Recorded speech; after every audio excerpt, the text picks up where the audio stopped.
മനസ്സിന് ശേഷം ഞാൻ ഫുൾ ഇൻവോൾവ് ആയിട്ട് നിന്ന ഒരു സിനിമ ഇതാണ്. അത് എനിക്ക് ഇവരോടുള്ള ഒരു ബന്ധം കൊണ്ട് തന്നെ എനിക്ക് ഭയങ്കര സ്നേഹമാണ് ഇവരോടൊക്കെ. കാര്യം എന്നെ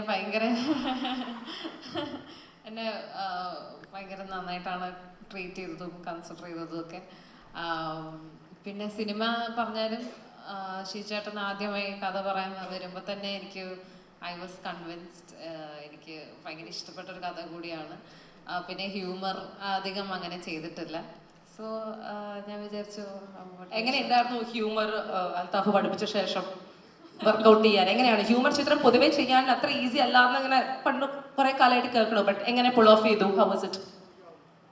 അല്ല, അത് എൻ്റെ പെർഫോമൻസ് കൊണ്ടാണ്. അതില്ല, കഥയുടെ ഒരു പോക്കിൽ ഹ്യൂമർ ഉണ്ടായിരുന്നു. അത് ഇപ്പൊ ഞാൻ ഇപ്പം വലിയ അഹങ്കാരം പറഞ്ഞാൽ ശരിയാവില്ലല്ലോ. ഇപ്പൊ പൊതുവെ സിനിമയ്ക്ക് മുമ്പ് കുറച്ച് അഹങ്കാരം വേണമെന്നാണ് അല്ലേ? ഇല്ല, എനിക്ക് പേടിയാ.